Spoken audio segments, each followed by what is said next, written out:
किरत करन के बिछड़े कर कृपा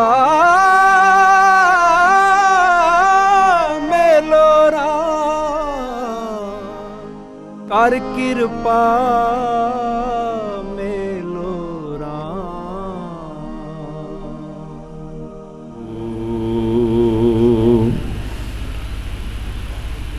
दीन दर्द दुख पंजना कट कट नाथ अनाथ, शरण तुम्हारी आए हो। नानक के प्रभु साथ,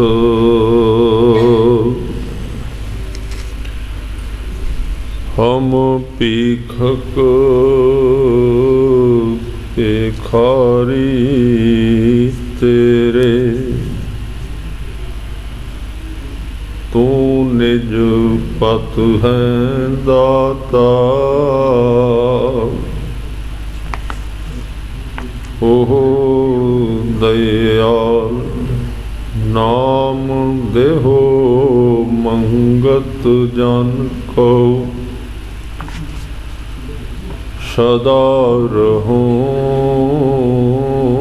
रंग राता। तेरी पन है खुदाए तू बख्शंदगी,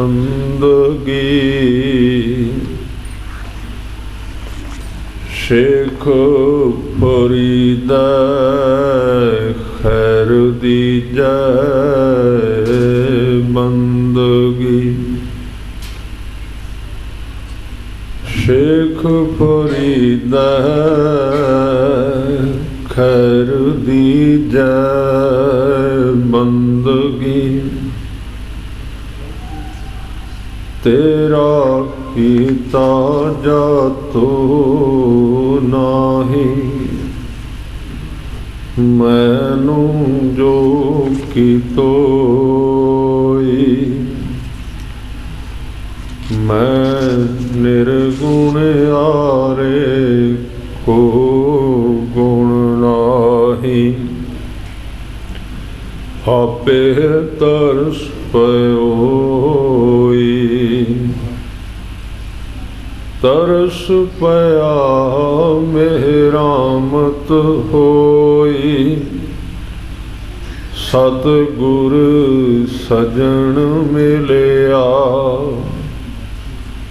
नानक नाम मिलै तां जीवा, तन मन थीवै हरिया। सो कहो टल गुर सेवी, अहनिस सहज सुभाव। दर्शन परसै गुरु कै, जन्म मरण दुख जाय। होवै सिफत खसम दी, नूर अरशों कुरशों। तुद डिठे सच्चे पातशाह, मल जन्म जन्म दी कट्टी। सजन सच्चा पातशाह, सिर शाहां दा शाह। जिस पास बैठिया सोही है सबना दा, सजन सच्चा पातशाह, सिर शाहां दा। जिस पास बैठिया सोही है सबना दा। सतनाम वाहिगुरु साहिब दियो, ओख तुखार ना व्यापई। कंठ मिलिया हर नाम, ਮਨ ਵਿਦਿਆ ਚਰਨਾਰ ਬਿੰਦ ਦਰਸ਼ਨ ਲਗੜਾ ਸਾਹੋ ਭੋਖ ਤੁਖਾਰ ਨਾ ਵਿਆਪਈ ਕੰਠ ਮਿਲਿਆ ਹਰ ਨਾਹੋ ਮਨ ਵਿਦਿਆ ਚਰਨਾਰ ਬਿੰਦ ਦਰਸ਼ਨ ਲਗੜਾ ਸਾਹੋ ਓਟ ਗੋਵਿੰਦ ਗੋਪਾਲ ਰਾਏ ਸੇਵਾ ਸੁਆਮੀ ਲਾਹੋ ਵਿਖਿਆ ਪੋਹਿ ਨਾ ਸਕਈ ਮਿਲ ਸਾਧੂ ਗੁਣ ਗਾਹੋ ਜਹ ਤੇ ਉਪਜੀ ਤਹ ਮਿਲੀ ਸਚੀ ਪ੍ਰੀਤ ਸਮਾਹੋ ਕਰ ਬਹਿ ਲੀਨੀ ਪਾਰ ਬ੍ਰਹਮ ਬੌੜ ਨਾ ਵਿਛੜਿਆ ਹੋ ਬਾਹਰ ਜਾਉ ਲਖ ਬੇਰੀਆਂ ਹਰ ਸੱਜਣ ਅਗੰਮ ਅਗਾਹੋ ਸ਼ਰਮ ਪਈ ਨਾਰਾਇਣ ਨਾਨਕ ਦਰ ਪਈਆ ਹੋ ਭੁਖ ਸੋਹੰਦਾ ਸਰਬ ਸੁਖ ਜਿਸ ਬਖਸ਼ੇ ਵੇ ਪਰਵਾਹ ਸ਼ਰਮ ਪਈ ਨਾਰਾਇਣ ਨਾਨਕ ਦਰ ਪਈਆ ਹੋ ਭੁਖ ਸੁਹੰਦਾ ਸਰਬ ਸੁਖ ਜਿਸ ਬਖਸ਼ੇ ਵੇ ਪਰਵਾਹ ਵਾਹਿਗੁਰੂ ਜੀ ਕਾ ਖਾਲਸਾ ਵਾਹਿਗੁਰੂ ਜੀ ਕੀ ਫਤਿਹ। ਸਤਿਗੁਰੂ ਗਰੀਬ ਨਵਾਜ ਦਸਾਂ ਪਾਤਸ਼ਾਹੀਆਂ ਦੇ ਪ੍ਰਤੱਖ ਪ੍ਰਗਟ ਸਵਰੂਪ ਸਰਬ ਕਲਾ ਸਮਰੱਥ ਲੋਕ ਪਰਲੋਕ ਦੇ ਸਹਾਇਕ ਅੰਤਰਜਾਮੀ ਬਖਸ਼ਾਂ ਦੇ ਦਾਤੇ ਸਤਿਗੁਰੂ ਸ੍ਰੀ ਗੁਰੂ ਗ੍ਰੰਥ ਸਾਹਿਬ ਸੱਚੇ ਪਾਤਸ਼ਾਹ ਜੀ ਦੇ ਦਰਬਾਰ ਵਿੱਚ ਪਹੁੰਚੇ ਅਤੀ ਸਤਿਕਾਰਯੋਗ ਸਨਮਾਨਯੋਗ ਸਾਧ ਸੰਗਤ ਦੀ ਆਪ ਜੀ ਭਾਗਸ਼ਾਲੀ ਹੋ ਜੋ ਕਿ ਸਤਿਗੁਰਾਂ ਨੇ ਆਪਣੇ ਚਰਨਾਂ ਵਿੱਚ ਆਮੰਤਰਿਤ ਕੀਤਾ ਹੈ, ਬੁਲਾਇਆ ਹੈ ਔਰ ਜੀਵਨ ਦਾ ਲਾਹਾ ਪ੍ਰਾਪਤ ਕਰਨ ਦੀ ਘੜੀ ਪ੍ਰਾਪਤ ਹੋਈ। ਚੱਲਦੀ ਵਿਚਾਰ ਵਿੱਚ 12ਵਾਂ ਬਾਣੀ ਵਿੱਚ ਅੱਜ ਦਾ ਸ਼ਬਦ 11 ਨੰਬਰ ਹਜ਼ੂਰ ਦਾ 135 ਅੰਗ। ਇਸ ਸ਼ਬਦ ਵਿੱਚ ਪੋਹ ਮਹੀਨੇ ਦੀ ਵਿਚਾਰ ਗੁਰੂ ਅਰਜਨ ਦੇਵ ਪਾਤਸ਼ਾਹ ਜੀ ਨੇ ਕੀਤੀ। ਇਸ ਸ਼ਬਦ ਵਿੱਚ ਵਿਸ਼ੇਸ਼ ਤੌਰ ਤੇ ਧਾਰਮਿਕ ਪੰਥ ਤੇ ਤੁਰਨ ਵਾਲੇ ਲੋਕਾਂ ਦੀਆਂ 3 ਅਵਸਥਾ ਹੁੰਦੀਆਂ ਨੇ। ਜਦੋਂ ਕੋਈ ਧਰਮ ਦੇ ਮਾਰਗ ਤੇ ਤੁਰਦਾ ਹੈ ਤੇ ਸਭ ਤੋਂ ਵੱਡੀ ਉਹਦੀ ਜ਼ਿੰਦਗੀ ਦੇ ਵਿੱਚ ਇੱਕ ਚੀਜ਼ ਵਾਪਰਦੀ ਹੈ, ਉਹਨੂੰ ਕਹਿੰਦੇ ਦੁਬਦਾ। ਦੁਬਦਾ ਦਾ ਹੋਣਾ ਸੁਭਾਵਿਕ ਹੈ, ਕਿਉਂਕਿ ਅਜੇ ਜਿਸ ਮਨੁੱਖ ਨੇ ਗੁਰੂ ਦਾ ਪੱਲਾ ਫੜਿਆ, ਇੱਕ ਪਾਸੇ ਤਾਂ ਮਨ ਦੇ ਕਿਸੇ ਕੋਨੇ ਵਿੱਚ ਗੁਰੂ ਦਾ ਪਿਆਰ ਵੀ ਹੈ, ਪਰ ਆਖਰ ਉਹ ਮਨ ਸੰਸਾਰ ਦਾ ਹਿੱਸਾ ਹੈ। ਮਨ ਦੇ ਕੁਝ ਹਿੱਸੇ ਵਿੱਚ ਸੰਸਾਰ ਦੀ ਪਕੜ ਵੀ ਮੌਜੂਦ ਹੈ। ਇਹ ਮਨ ਹੈ। ਉਧਰ ਤਾਂ ਗੁਰੂ ਦਾ ਪਿਆਰ ਜਾਗਿਆ। ਪਿਆਰ ਕਿਵੇਂ ਜਾਗਿਆ? ਕਿਸੇ ਦੇ ਨਾਲ ਖਹਿ ਗਏ, ਜੋ ਜੁੜਿਆ ਸੀ, ਜਿਸ ਨੂੰ ਰੰਗ ਲੱਗਾ ਸੀ, ਜਿਹੜਾ ਗੁਰੂ ਕੇ ਸ਼ਬਦ ਨਾਲ ਜੁੜ ਗਿਆ ਸੀ, ਜਿਹਦੇ ਜੀਵਨ ਵਿੱਚ ਕੁਝ ਬੇਪਰਵਾਹੀ, ਕੁਝ ਇਸ ਤਰ੍ਹਾਂ ਦੀ ਮਸਤੀ ਵੇਖੀ ਉਹਨੂੰ ਕਈ ਇਸ ਤਰ੍ਹਾਂ ਦੇ ਰੰਗੇ ਹੋਏ ਕਿਤੇ ਨਾ ਕਿਤੇ ਜ਼ਰੂਰ ਮਿਲੇ। ਕਿਤੇ ਕਿਤੇ ਤਾਂ ਵੇਖਣ ਨੂੰ ਮਿਲਿਆ ਸਰੀਰ ਦੇ ਵਸਤਰ ਵੀ ਪੁਰਾਣੇ,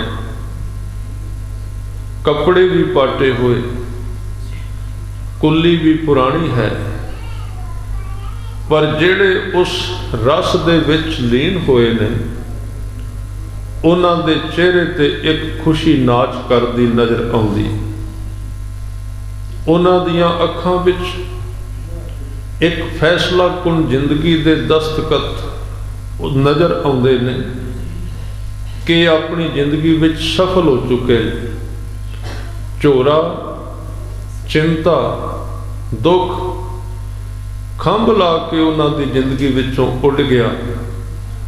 ਤੇ ਜਦੋਂ ਇਸ ਤਰ੍ਹਾਂ ਦੇ ਮਨੁੱਖ ਨੂੰ ਕਿਤੇ ਇਸ ਤਰ੍ਹਾਂ ਦੀ ਸ਼ਖਸੀਅਤ ਦੇ ਦੀਦਾਰ ਜਾਂ ਉਹਦੇ ਕੋਲ ਸੁਭਾਵਕ ਵਿਚਰਨ ਦਾ ਸਮਾਂ ਮਿਲ ਜਾਏ ਤੇ ਨਾਲ ਉਹਦੀ ਅੱਖ ਭਾਗਦੀ ਖੁੱਲ ਜਾਏ, ਤੇ ਉਹ ਇਸ ਗੱਲ ਨੂੰ ਆਮ ਸੰਸਾਰੀ ਬੰਦਾ ਵੀ ਪ੍ਰਤੀਤ ਕਰ ਲੈਂਦਾ ਹੈ।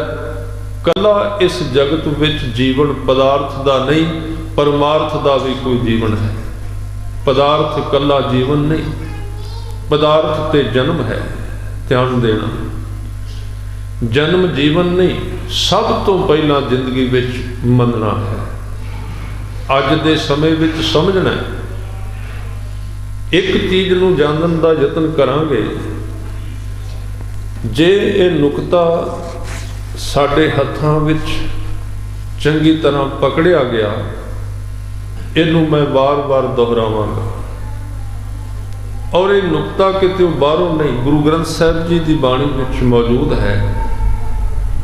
ਉਹ ਨੁਕਤਾ ਹੈ ਕਿ ਮਨ ਦੇ ਵਿੱਚ ਵਾਰ-ਵਾਰ ਇਹ ਆਵਾਜ਼ ਪੈਦਾ ਕਰਨੀ ਹੈ ਕਿ ਜਨਮ ਜੀਵਨ ਨਹੀਂ ਹੈ, ਜਨਮ ਜੀਵਨ ਨਹੀਂ ਹੈ, ਜਨਮ ਜੀਵਨ ਨਹੀਂ ਹੈ।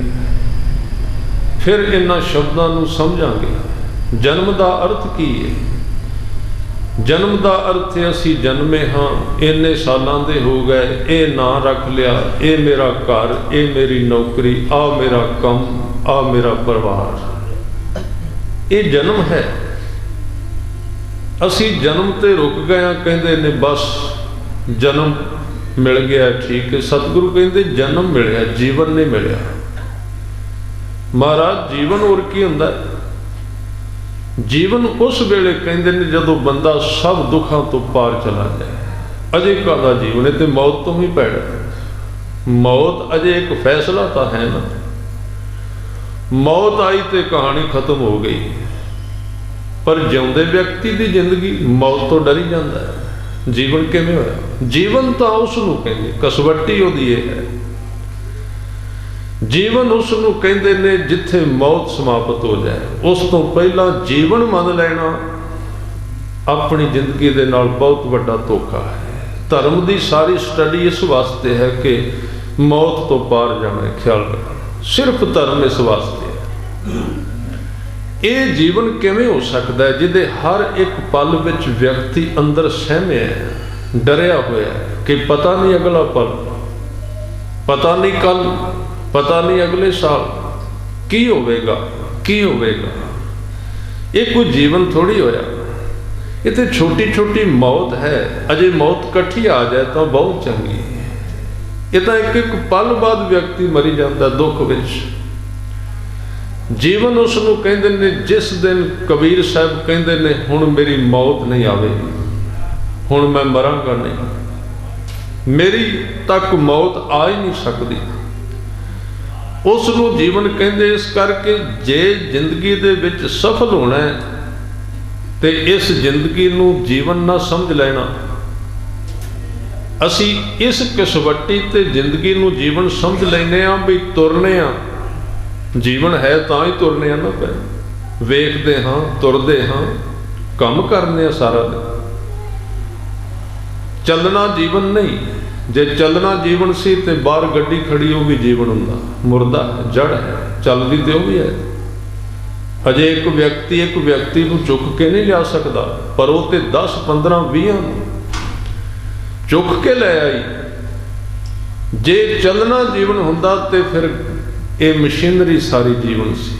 ਤੁਰਨਾ ਜੀਵਨ ਨਹੀਂ, ਕੰਮ ਕਰਨਾ ਜੀਵਨ ਨਹੀਂ ਹੈ।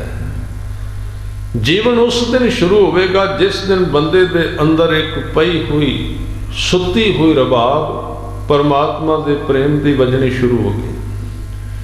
ਇਹਦੇ ਅੰਦਰ ਇੱਕ ਅਣਖਿੜਿਆ ਫੁੱਲ ਖਿੜਨ ਵਾਸਤੇ ਤਿਆਰੀ ਕਰਨ ਲੱਗ ਪਿਆ। ਜੀਵਨ ਉਸ ਦਿਨ ਸ਼ੁਰੂ ਹੋਵੇਗਾ। ਉਸ ਨੂੰ ਸਤਿਗੁਰੂ ਨੇ ਪ੍ਰੀਤ ਕਿਹਾ ਹੈ, ਉਸ ਨੂੰ ਸਤਿਗੁਰੂ ਨੇ ਪ੍ਰੇਮ ਕਿਹਾ ਹੈ ਬਾਣੀ ਦੇ ਵਿੱਚ। ਜਿਸ ਦਿਨ ਉਸ ਪ੍ਰੀਤ ਦੇ ਮਾਰਗ ਤੇ ਕੋਈ ਤੁਰਦਾ ਹੈ ਤੇ ਉਹ ਇਸ ਜਗਤ ਦੇ ਵਿੱਚ ਰਹਿੰਦਾ ਹੋਇਆ ਜਗਤ ਤੋਂ ਵੱਖਰਾ ਹੋਣ ਲੱਗ ਪੈਂਦਾ ਹੈ। ਇਹ ਸਾਡੀ ਜ਼ਿੰਦਗੀ ਦਾ ਇੱਕ ਮਨੋਰਥ ਹੈ। ਉਸ ਨੂੰ ਫਿਰ ਪੋਖ ਦੇ ਮਹੀਨੇ ਵਿੱਚ ਤੁਖਾਰ ਨਹੀਂ ਵਿਆਪਦਾ। ਧਿਆਨ ਦੇਣਾ, ਪੋਖ ਤੁਖਾਰ ਨਾ ਵਿਆਪਈ। ਤੁਖਾਰ ਦਾ ਅਰਥ ਭਾਵੇਂ ਕੋਰਾ ਹੈ, ਭਾਵੇਂ ਬਰਫ਼ ਹੈ ਜਾਂ ਠੰਡ ਹੈ, ਪਰ ਇਹਦੇ ਅਰਥ ਕਰਾਂਗੇ ਦੁੱਖ, ਕਿਉਂਕਿ ਦੁੱਖ ਹਰ ਇੱਕ ਨੂੰ ਵਿਆਪੀ ਜਾ ਰਿਹਾ, ਦੁੱਖ ਹਰ ਇੱਕ ਨੂੰ ਖਾਈ ਜਾ ਰਿਹਾ। ਜਿਹੜਾ ਦੁਖੀ ਹੈ ਉਹ ਤਾਂ ਦੁਖੀ ਹੈ ਹੀ, ਜਿਹੜਾ ਅਜੇ ਤੱਕ ਦੁਖੀ ਨਹੀਂ ਹੋਇਆ ਉਹ ਦੁੱਖ ਦੇ ਸਹਿਮ ਤੋਂ ਦੁਖੀ ਹੈ ਕਿ ਦੁੱਖ ਆ ਸਕਦਾ ਹੈ, ਦੁੱਖ ਆ ਸਕਦਾ ਹੈ ਤੇ ਤੂੰ ਦੁਖੀ। ਇਸ ਕਰਕੇ ਐਸੇ ਵਿਅਕਤੀ ਮੈਂ ਜਿਹੜਾ ਵਿਸ਼ਾ ਲੈ ਰਿਹਾ ਸੀ, 3 ਤਰ੍ਹਾਂ ਦੇ ਮਨੁੱਖ ਨੇ ਧਾਰਮਿਕ, 3 ਤਰ੍ਹਾਂ ਦੇ। ਪਹਿਲੇ ਕਿਹੜੇ ਨੇ? ਜਿਨ੍ਹਾਂ ਨੇ ਕਿਸੇ ਐਸੇ ਨੂੰ ਵੇਖਿਆ ਜਿਹੜਾ ਪੋਖ ਦੇ ਵਿੱਚ ਤੁਖਾਰ ਤੋਂ ਰਹਿਤ ਹੋ ਗਿਆ। ਪੋਖ ਦਾ ਮਤਲਬ ਜਗਤ, ਦੁਨੀਆ, ਸੰਸਾਰ। ਤੁਖਾਰ ਦਾ ਮਤਲਬ ਦੁੱਖ। ਪੋਹ ਦੇ ਮਹੀਨੇ ਵਿੱਚ ਠੰਡ ਤੋਂ ਕਿਵੇਂ ਬਚਿਆ ਜਾ ਸਕਦਾ ਹੈ? ਪੋਹ ਦੇ ਮਹੀਨੇ ਵਿੱਚ ਬਰਫ਼ ਪੈਂਦੀ, ਠੰਡ ਪੈਂਦੀ, ਕੌਣ ਬਚ ਸਕਦਾ? ਕੰਠ ਮਿਲਿਆ ਹਰ ਨਾਮ। ਜਿਵੇਂ ਪੋਹ ਦੇ ਮਹੀਨੇ ਵਿੱਚ ਤੇਜ਼ ਠੰਡ ਪੈਂਦੀ ਹੈ, ਬਰਫ਼ ਪੈਂਦੀ ਹੈ, ਉਹ ਵਿਅਕਤੀ ਠੰਡ ਤੋਂ ਬਚ ਜਾਂਦੇ ਨੇ ਜਿਨ੍ਹਾਂ ਦੇ ਕੋਲ ਠੰਡ ਤੋਂ ਬਚਣ ਦੇ ਸਾਧਨ ਨੇ। ਹੀਟ ਹੈ ਉਹਨਾਂ ਕੋਲ, ਵਸਤਰ ਮੋਟੇ ਨੇ, ਸਰੀਰ ਤੇ ਪਹਿਨਦਾ, ਠੰਡ ਉਹਨਾਂ ਤੱਕ ਨਹੀਂ ਪਹੁੰਚਦੀ। ਇਸੇ ਤਰ੍ਹਾਂ ਇਹ ਜਗਤ, ਪੋਹ ਦਾ ਭਾਵ ਹੈ ਸੰਸਾਰ, ਪੋਹ ਦਾ ਭਾਵ ਹੈ ਸੰਸਾਰ, ਸਮੁੰਦਰ। ਇਹਦੇ ਵਿੱਚ ਤਾਂ ਮਨੁੱਖ ਨੇ ਰਹਿਣਾ ਹੀ ਰਹਿਣਾ। ਬੜੇ ਪੁਰਾਣੇ ਧਰਮ ਸਨ, ਉਹਨਾਂ ਨੇ ਜਦੋਂ ਜਗਤ ਵੱਲ ਵੇਖਿਆ ਕਿ ਦੁੱਖ ਤੋਂ ਸਿਵਾ ਤਾਂ ਇਹਦੇ ਵਿੱਚ ਹੈ ਹੀ ਕੁਝ ਨਹੀਂ, ਤਾਂ ਜਦੋਂ ਆਦਮੀ ਕਿਸੇ ਚੀਜ਼ ਦੇ ਵਿੱਚ ਦੁਖੀ ਹੁੰਦਾ ਇੱਕੋ ਹੀ ਕਹਿੰਦਾ ਹੈ, ਵੱਖਰੇ ਹੋ ਜਾਓ, ਪਾਸੇ ਚਲੇ ਜਾਓ। ਜਦੋਂ 2 ਭਰਾ ਆਪਸ ਵਿੱਚ ਨਹੀਂ ਸਹਿਮਤ ਹੁੰਦੇ ਤੇ ਇਲਾਜ ਇੱਕੋ ਹੀ ਹੁੰਦਾ, ਕਹਿੰਦੇ ਕੰਧ ਮਾਰ ਦਿਓ, ਵੱਖਰੇ ਹੋ ਜਾਓ। ਹੁਣ ਜਦੋਂ ਜਗਤ ਬਣਿਆ, ਸੰਸਾਰ ਬਣਿਆ, ਇਹਦੇ ਵਿੱਚੋਂ ਜਗਤ ਨੂੰ ਦੁੱਖ ਲੱਗਾ ਤੇ ਅਵਤਾਰ ਵੀ ਆਏ। ਕਈਆਂ ਅਵਤਾਰਾਂ ਨੇ ਤੇ ਲੋਕਾਂ ਤੋਂ ਸੁਣ ਕੇ ਇੱਕੋ ਹੀ ਫੈਸਲਾ ਕਰ ਲਿਆ, ਕਹਿਣ ਲੱਗੇ ਭੱਜੋ ਇੱਥੋਂ, ਨਿਕਲ ਚੱਲੋ ਸੰਸਾਰ ਵਿੱਚ, ਕਿਉਂਕਿ ਹੱਲ ਕੋਈ ਹੈ ਹੀ ਨਹੀਂ ਦੁੱਖ ਤੋਂ ਬਚਣ। ਮਹਾਤਮਾ ਬੁੱਧ ਨੇ ਕਿਹਾ, ਸੰਸਾਰ ਦੁੱਖੋਂ ਕਾ ਘਰ ਹੈ, ਛੱਡ ਦਿਓ ਉਸਨੂੰ, ਨਿਕਲ ਜਾਓ, ਹੋਰ ਕੋਈ ਰਸਤਾ ਨਹੀਂ। ਜਦੋਂ ਸਤਿਗੁਰੂ ਆਏ, ਉਹਨਾਂ ਨੇ ਦੀ ਵਿਆਖਿਆ ਵੱਖਰੀ ਕੀਤੀ। ਉਹਨਾਂ ਨੇ ਇੱਕ ਖੋਜ ਦੇ ਆਧਾਰ ਤੇ ਬਚਨ ਕੀਤੇ ਕਿ ਸੰਸਾਰ ਨੂੰ ਵਾਹਿਗੁਰੂ ਨੇ ਬਣਾਇਆ। ਇਹਦਾ ਕਰਤਾ ਕੌਣ ਹੈ? ਮੂਲ ਮੰਤਰ ਵਿੱਚ ਪੜੋ, ਕਰਤਾ ਪੁਰਖ, ਸਿਰਜਣਹਾਰ, ਬਣਾਉਣ ਵਾਲਾ ਹੈ। ਜੇ ਤੁਸੀਂ ਜਗਤ ਨੂੰ ਦੁੱਖ ਕਹੋਗੇ ਤੇ ਬਣਾਉਣ ਵਾਲਾ ਦੋਸ਼ੀ ਹੋ ਜਾਏਗਾ। ਜੇ ਜਗਤ ਨੂੰ ਦੁੱਖ ਕਿਹਾ, ਬਣਾਉਣ ਵਾਲਾ ਤਾਂ ਫਿਰ ਦੋਸ਼ੀ ਹੈ, ਕਿਉਂਕਿ ਉਹਨੇ ਜਗਤ ਬਣਾਇਆ ਤੇ ਦੁੱਖ ਬਣਾ ਦਿੱਤਾ, ਦੁੱਖ ਪੈਦਾ ਕਰ ਦਿੱਤਾ। ਹਜ਼ੂਰ ਨੇ ਕਿਹਾ ਨਹੀਂ, ਜਗਤ ਵਿੱਚ ਦੁੱਖ ਕੋਈ ਵੀ ਨਹੀਂ ਹੈ, ਕਿਉਂਕਿ ਜੇ ਇਸ ਨੂੰ ਵਾਹਿਗੁਰੂ ਨੇ ਬਣਾਇਆ ਹੈ ਤੇ ਦੁੱਖ ਬਣਾ ਹੀ ਕਿਵੇਂ ਸਕਦਾ ਹੈ? ਅਕਾਲ ਪੁਰਖ ਨੂੰ ਤੇ ਸੁਖ ਦਾਤਾ ਕਿਹਾ, ਤੁਸੀਂ ਬਾਣੀ ਪੜ੍ਹ ਕੇ ਵੇਖੋ, ਕਿਤੇ ਗੁਰਬਾਣੀ ਵਿੱਚ ਅਕਾਲ ਪੁਰਖ ਵਾਹਿਗੁਰੂ ਨੂੰ ਦੁੱਖ ਦਾਤਾ ਕਿਹਾ? ਕਿਤੇ ਵੀ ਨਹੀਂ। ਸਰਬ ਸੁੱਖਾਂ ਕਾ ਦਾਤਾ ਸਤਿਗੁਰ, ਸੁਖ ਦਾਤਾ ਹੈ। ਸਭ ਸੁਖ ਦਾਤਾ ਰਾਮ ਹੈ, ਦੂਸਰ ਨਾਹੀ ਕੋਏ। ਸੁਖਾਂ ਦਾ ਦੇਣ ਵਾਲਾ ਹੈ। ਸਤਿਗੁਰੂ ਨੇ ਕਿਹਾ, ਇੱਕ ਪਾਸੇ ਅਸੀਂ ਕਹਿੰਦੇ ਆ ਇਹ ਜਗਤ ਪਰਮਾਤਮਾ ਦੀ ਔਲਾਦ ਹੈ ਤੇ ਪਰਮਾਤਮਾ ਇਹਦਾ ਮਾਤਾ ਹੈ ਤੇ ਪਰਮਾਤਮਾ ਇਹਦਾ ਪਿਤਾ ਹੈ। ਬਾਣੀ ਵਿੱਚ ਸ਼ਬਦ ਆਏ ਨੇ। ਤਾਂ ਫਿਰ ਇੱਕ ਗੱਲ ਹੋਰ ਸਪਸ਼ਟ ਹੋ ਗਈ, ਤੁਸੀਂ ਇਸ ਜਗਤ ਵਿੱਚ ਕੋਈ ਵੀ ਮਾਂ ਤੇ ਕੋਈ ਪਿਤਾ ਇਸ ਤਰ੍ਹਾਂ ਦਾ ਲੱਭ ਨਹੀਂ ਸਕੋਗੇ ਜਿਹੜਾ ਆਪਣੀ ਔਲਾਦ ਵਾਸਤੇ ਦੁੱਖ ਪੈਦਾ ਕਰੇ। ਨਹੀਂ ਹੋ ਸਕਦਾ। ਮਾਂ ਤੇ ਵਿਚਾਰੀ ਰਾਤ ਜਾਗਦੀ, ਪੁੱਤਰ ਨੂੰ ਸੁੱਕੇ ਥਾਂ ਤੇ ਰੱਖਦੀ, ਪਿਤਾ ਉਹਦੀ ਹਿਫਾਜ਼ਤ ਕਰਦਾ ਦਿਨ ਰਾਤ। ਉਸ ਪੁੱਤਰ ਵੱਲੋਂ ਵੇਖ ਵੇਖ ਕੇ ਉਹ ਆਸ ਕਰਦੇ ਨੇ ਕਿ ਵੱਡਾ ਹੋਵੇਗਾ, ਜਵਾਨ ਹੋਵੇਗਾ, ਸੋਹਣਾ ਹੋਵੇਗਾ, ਸੁੰਦਰ ਹੋਵੇਗਾ। ਅਰਦਾਸਾਂ ਹੁੰਦੀਆਂ।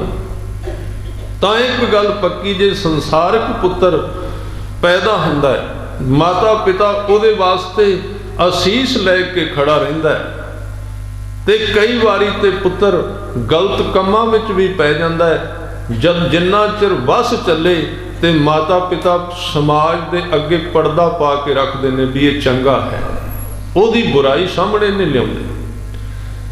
ਤਾਂ ਇੱਕ ਗੱਲ ਸਾਫ਼ ਹੋ ਗਈ, ਜੇ ਪਰਮਾਤਮਾ ਪਿਤਾ ਹੈ, ਤੁਮ ਮਾਤ ਪਿਤਾ ਹਮ ਬਾਰਿਕ ਤੇਰੇ, ਤੁਮਰੀ ਕਿਰਪਾ ਮੈਂ ਸੂਖ ਘਨੇਰੇ। ਜੇ ਪਰਮਾਤਮਾ ਪਿਤਾ ਹੈ, ਜੇ ਪਰਮਾਤਮਾ ਮਾਤਾ ਹੈ, ਤੇ ਫਿਰ ਪਰਮਾਤਮਾ ਨੇ ਸਾਡੇ ਵਾਸਤੇ ਕੋਈ ਵੀ ਦੁੱਖ ਪੈਦਾ ਨਹੀਂ ਕੀਤਾ। ਫਿਰ ਦੁੱਖ ਆਇਆ ਕਿੱਥੋਂ? ਕਿਉਂਕਿ ਸਾਰਾ ਜਗਤ ਦੁਖੀ, ਸਾਰਾ ਜਗਤ ਦੁਖੀ ਹੈ। ਦੁੱਖ ਕਿੱਥੋਂ ਆ ਗਿਆ? ਦੁੱਖ ਪਰਮਾਤਮਾ ਕਰਕੇ ਪੈਦਾ ਨਹੀਂ ਹੋਇਆ, ਦੁੱਖ ਸਾਡੇ ਕਰਕੇ ਪੈਦਾ ਹੋਇਆ। ਪਰਮਾਤਮਾ ਕਰਕੇ ਕੋਈ ਦੁੱਖ ਨਹੀਂ। ਇਸ ਅਸੂਲ ਨੂੰ ਅੱਜ ਹੀ ਪ੍ਰਵਾਨ ਕਰ ਲੈਣਾ ਚਾਹੀਦਾ ਹੈ, ਤਾਂ ਕਿ ਅਸੀਂ ਦੁੱਖ ਵਿੱਚੋਂ ਨਿਕਲਣ ਦੇ ਰਸਤਿਆਂ ਨੂੰ ਖੋਜਣਾ ਸ਼ੁਰੂ ਕਰ ਦਈਏ। ਜ਼ਿੰਮੇਵਾਰੀ ਆਪਣੀ ਹੋਵੇ। ਜਦੋਂ ਮੈਨੂੰ ਪਤਾ ਲੱਗ ਗਿਆ ਦੋਸ਼ੀ ਮੈਂ ਹਾਂ, ਤੇ ਮੈਂ ਆਪਣਾ ਦੋਸ਼ ਹਟਾਉਣ ਲਈ ਕੰਮ ਕਰਨਾ ਸ਼ੁਰੂ ਕਰ ਦਿਆਂ। ਪਰ ਜੇ ਪਤਾ ਹੀ ਨਾ ਲੱਗਾ ਦੋਸ਼ੀ ਦੂਜਾ, ਫਿਰ ਮੈਨੂੰ ਕੀ ਲੋੜ ਹੈ? ਮੈਂ ਕਈ ਵਾਰੀ ਉਦਾਹਰਨ ਦੇਣਾ, ਜਗਤ ਵਿੱਚ ਸਿਖਾਏ ਤਾਂ ਇਹ ਜਾਂਦਾ ਹੈ, ਦੋਸ਼ੀ ਆਦਮੀ ਆਪ ਹੁੰਦਾ ਹੈ। ਇਹ ਉਦਾਹਰਨ ਮੈਨੂੰ ਬਹੁਤ ਪਿਆਰੀ ਲੱਗਦੀ ਹੈ ਕਿ ਛੋਟਾ ਬੱਚਾ ਖੇਡਦਾ ਖੇਡਦਾ ਕੰਧ ਨਾਲ ਟਕਰਾ ਜਾਂਦਾ ਹੈ, ਮੰਜੀ ਦੇ ਪਾਵੇ ਨਾਲ ਟਕਰਾ ਜਾਂਦਾ ਹੈ, ਰੋਣ ਲੱਗ ਪੈਂਦਾ ਹੈ। ਮਾਂ ਪਿੱਛੋਂ ਆਉਂਦੀ ਹੈ, ਉਸ ਮੰਜੀ ਦੇ ਪਾਵੇ ਨੂੰ ਇੱਕ ਥੱਪੜ ਮਾਰ ਕੇ ਕਹਿੰਦੀ, ਬੇਟਾ ਇਸ ਪਾਵੇ ਨੇ ਤੈਨੂੰ ਮਾਰਿਆ, ਇਸ ਮੰਜੀ ਨੇ ਤੈਨੂੰ ਮਾਰਿਆ, ਲਿਆ ਮੈਂ ਇਸ ਨੂੰ ਮਾਰ ਦੇ। ਝੂਠ ਦਾ ਬੀਜ ਅੰਦਰ ਚਲਾ ਗਿਆ, ਝੂਠ ਸ਼ੁਰੂ ਹੋ ਗਿਆ। ਇੱਥੋਂ ਬੜੀ ਵੱਡੀ ਗਲਤੀ ਹੋਈ ਜ਼ਿੰਦਗੀ ਦੀ। ਪਾਵੇ ਨੇ ਕਿੱਥੇ ਮਾਰਿਆ ਸੀ? ਉੱਥੇ ਤਾਂ ਕਹਿਣਾ ਚਾਹੀਦਾ ਸੀ, ਜਦੋਂ ਤੂੰ ਲੰਘ ਰਿਹਾ ਸੀ ਤੇਰੇ ਤੁਰਨ ਦਾ ਮਾਰਗ ਗਲਤ ਹੋ ਗਿਆ। ਇਹ ਪਾਵਾ ਨਹੀਂ ਤੈਨੂੰ ਵੱਜਾ, ਤੂੰ ਪਾਵੇ ਨੂੰ ਵੱਜਾ। ਆਪਾਂ ਵੈਸੇ ਤੁਸੀਂ ਕਈ ਵਾਰੀ ਵੇਖਣਾ, ਝੂਠ ਇੱਕ ਐਸੀ ਗਹਿਰੀ ਕਲਾ ਹੈ ਮਨੁੱਖ ਦੀ ਕਿ ਉਹ ਸ਼ਬਦਾਂ ਵਿੱਚ ਉਹਨੂੰ ਸੋਹਣੇ ਸੋਹਣੇ ਕੱਪੜੇ ਪਵਾ ਕੇ ਸ਼ਿੰਗਾਰ ਕੇ ਖੜਾ ਕਰਦਾ ਨਹੀਂ। ਮੇਰੀ ਆਪਣੀ ਜ਼ਿੰਦਗੀ ਦਾ ਵੀ ਤਜਰਬਾ। ਮੈਂ ਬਾਹਰ ਤੁਰਿਆ ਜਾਵਾਂ, ਮੇਰੇ ਪੈਰ ਨੂੰ ਵੱਡਾ ਠੇਡਾ ਵੱਜ ਜਾਏ, ਮੈਂ ਸ਼ਬਦ ਪਤਾ ਕੀ ਵਰਤਾਂਗਾ, ਮੈਨੂੰ ਵੱਡਾ ਵੱਜਾ, ਠੇਡਾ ਵੱਜ ਗਿਆ।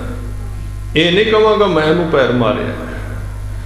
ਆਦਮੀ ਦੀ ਆਦਤ ਹੀ ਦੂਜੇ ਤੇ ਮੜਨ ਦੀ ਹੈ, ਤੇ ਸੁੱਖ ਇਹਨੂੰ ਮਿਲੇਗਾ ਕਿੱਥੋਂ? ਇਹ ਆਪਣੇ ਆਪ ਲਈ ਤੇ ਮੰਨਣ ਲਈ ਤਿਆਰ ਹੀ ਨਹੀਂ ਕਿ ਇਹ ਮੈਂ ਆਪਣੀ ਜ਼ਿੰਦਗੀ ਵਿੱਚ ਕਿਤੇ ਗਲਤ ਚੱਲਿਆ। ਨਹੀਂ, ਉਹ ਕਹੇਗਾ ਵੱਡਾ ਵੱਜਾ ਹੈ, ਕੰਧ ਵੱਜ ਗਈ ਹੈ, ਇਹ ਵੱਜਿਆ। ਆਦਮੀ ਗਲਤ ਚੱਲਦਾ ਹੈ, ਜਦੋਂ ਗਲਤ ਮਾਰਗ ਤੇ ਤੁਰਦਾ ਹੈ, ਸੱਟ ਵੱਜਣੀ ਸੁਭਾਵਿਕ ਹੈ। ਤਾਂ ਜਦੋਂ ਸੱਟ ਵੱਜਦੀ ਏ, ਉਹ ਸਾਨੂੰ ਸਿਖਾਉਂਦੀ ਹੈ, ਦੁੱਖ ਇੱਕ ਦਵਾਈ ਹੈ, ਮਨੁੱਖ ਨੂੰ ਸਿੱਧੇ ਮਾਰਗ ਦੇ ਇਸ਼ਾਰੇ ਕਰਨ ਵਾਲੀ, ਸਿੱਧੇ ਮਾਰਗ ਵੱਲ ਤੋਰਨ ਵਾਲੀ। ਪਰ ਅਸੀਂ ਦੁੱਖ ਦੇ ਹਟਾਉਣ ਦੇ ਹੋਰ ਤਰੀਕੇ ਲੱਭਣੇ ਸ਼ੁਰੂ ਕਰ ਦਿੱਤੇ। ਮਾਰਗ ਸਿੱਧਾ ਨਹੀਂ ਕਰਨਾ, ਰਸਤਾ ਸਿੱਧਾ ਨਹੀਂ ਕਰਨਾ, ਅਸੀਂ ਰਾਹ ਤੇ ਸਿੱਧਾ ਨਹੀਂ ਤੁਰਨਾ, ਪਰ ਅਸੀਂ ਕਹਿਣਾ ਦੁੱਖ ਨਹੀਂ ਹੋਣਾ ਚਾਹੀਦਾ। ਪਰਮਾਤਮਾ ਨੇ ਜਗਤ ਬਣਾਇਆ, ਉਹਨੇ ਦੁੱਖ ਨਹੀਂ ਬਣਾਇਆ, ਕਿਉਂਕਿ ਇਹ ਜਗ ਸੱਚੇ ਕੀ ਹੈ, ਕੋਠੜੀ सच्चे का विच वास, ये उहदी कोठी उहदा घर है। ते अपने घर विच कोई अपना मकान बनाए, कौन कंडे बीजेगा? परमात्मा ने किते दुख नहीं बनाया। दुख इतों बनया जिहड़ा नुकता मैं आप जी नाल पहला साझा कर रहा सी, असी इस जिंदगी नूं जीवन समझ लिया है जिहदे विच मौत साडे उत्ते दिन रात खड़ी रहिंदी है, टपकदी रहिंदी है। मौत सिर ते खड़ी है, उहदे तो असी बच ही नहीं सकते। असी उस दिन सफल होवांगे जिस दिन साडी जिंदगी विचों मौत खत्म हो जाएगी, समाप्त हो जाएगी। उस दिन जिंदगी शुरू हो जाएगी। ये तो दुख ही है, ये तो संताप ते पीड़ा है। कोई किसी ढंग नाल इहनूं हंडा लैंदा, कोई किसी ढंग नाल हंडा लैंदा। इस करके तीन तरह के व्यक्ति मैं कहे सन धार्मिक जगत विच। उन्हां विच पहले ने जिहड़े संसार वाल वेख के अक गए ते उन्होंने किसी ऐसे पुरुष नूं वेख्या जिहड़ा जगत विच रहिंदा होया जगत के दुख तो उच्चा रहिंदा है, जिहदे अंदरों खेड़ा नहीं जाता, जिहदे अंदरों विकास नहीं जाता, जो सदा ही लाभ ते हानि विच बराबर रहिंदा है, उहदे चेहरे की खुशी कदी खत्म नहीं होती। मैं कल भी बेनती की सी, सुख है धार्मिक व्यक्ति दे कोल, उहदे कोल आनंद है, उहदे कोल खेड़ा है। तो जदों इस तरह के व्यक्ति नूं हुण कुदरती तौर पर असीं किसी व्यक्ति नूं वेखांगे तंदुरुस्त, उन्होंने पूछांगे ना भी तू कित्थों दवाई लई, तू कित्थों तंदुरुस्त होया, फिर असीं भी यतन करांगे तंदुरुस्त होण। जिहड़े जुड़े हुए लोकां नूं जदों वेख्या एक संसारी बंदे ने, उन्हें उहदा जीवन वेख के उहदे अंदर शौक जागिया, इच्छा जागी, मैं भी इस मार्ग ते तुरां।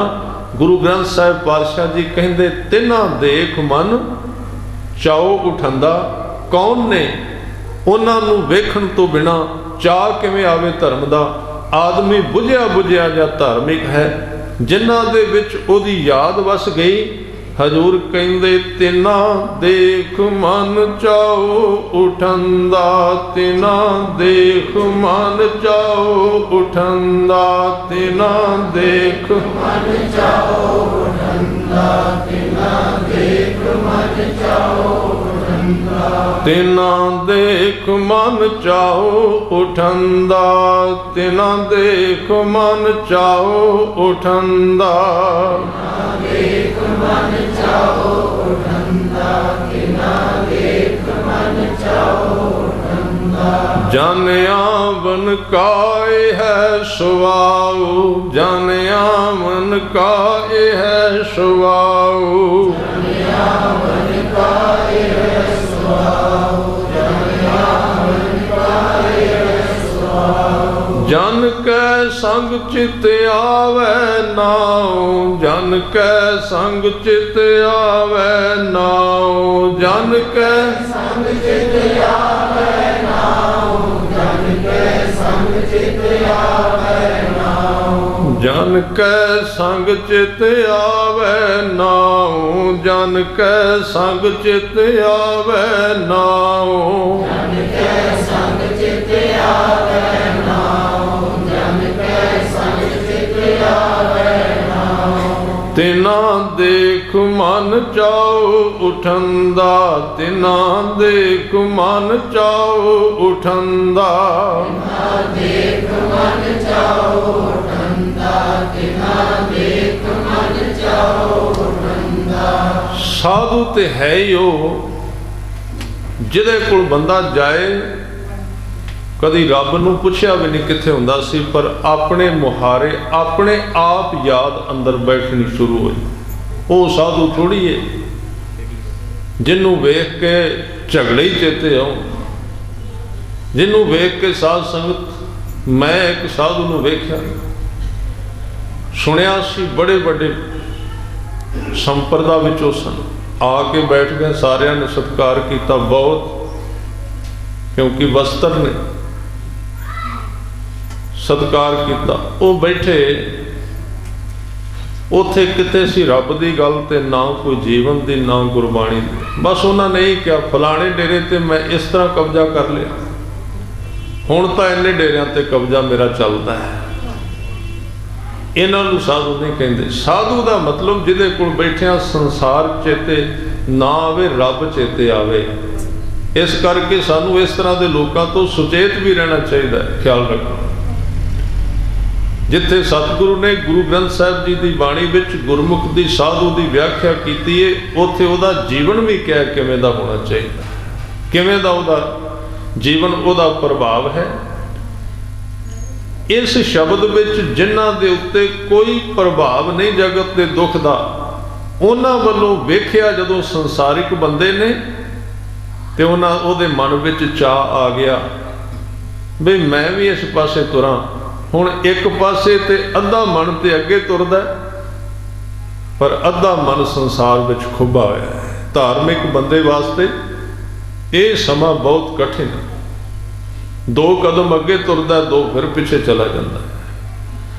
ਕਦੀ ਮਨ ਪੂਰੀ ਤਾਕਤ ਪਕੜ ਜਾਂਦਾ ਹੈ, ਤੇ ਕਦੀ ਫਿਰ ਅੰਦਰੋਂ ਬੇਵਿਸ਼ਵਾਸੀ ਤੇ ਉਹ ਜਗਤ ਇਹ ਉਹਦਾ ਵੱਸਦਾ ਨਹੀਂ, ਕਿਉਂਕਿ ਉਹਦੇ ਅੰਦਰ ਪੁਰਾਣੀਆਂ ਪਕੜਾਂ ਨੇ ਮਨ ਵਿੱਚ, ਉਹ ਵਾਪਸ ਖਿੱਚਦੀਆਂ, ਡੇਗ ਦਿੰਦੀਆਂ ਨੇ ਉਸ ਨੂੰ।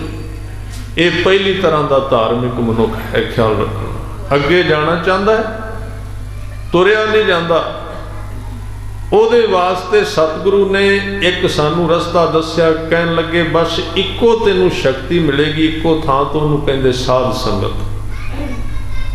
ਸਾਧ ਸੰਗਤ ਕੱਲੀ ਗੁਰਦੁਆਰੇ ਦੀ ਨਹੀਂ, ਜੇ ਕਿਸੇ ਨੇ ਧਰਮ ਕਮਾਉਣਾ ਤੇ ਉਹਦੀ ਕੰਪਨੀ ਜਿਹੜੀ ਹੈ, ਸੁਸਾਇਟੀ, ਉਹਦੇ ਵਿੱਚ 2-4 ਧਾਰਮਿਕ ਬੰਦਿਆਂ ਦਾ ਗਰੁੱਪ ਹੋਣਾ ਚਾਹੀਦਾ। ਇੱਕ ਦੂਜੇ ਦੇ ਸਰੀਰਾਂ ਤੋਂ ਤਾਕਤ ਮਿਲਦੀ, ਇਕੱਲੇ ਬੋਲਣ ਨਾਲ ਨਹੀਂ, ਖਿਆਲ ਰੱਖਣਾ।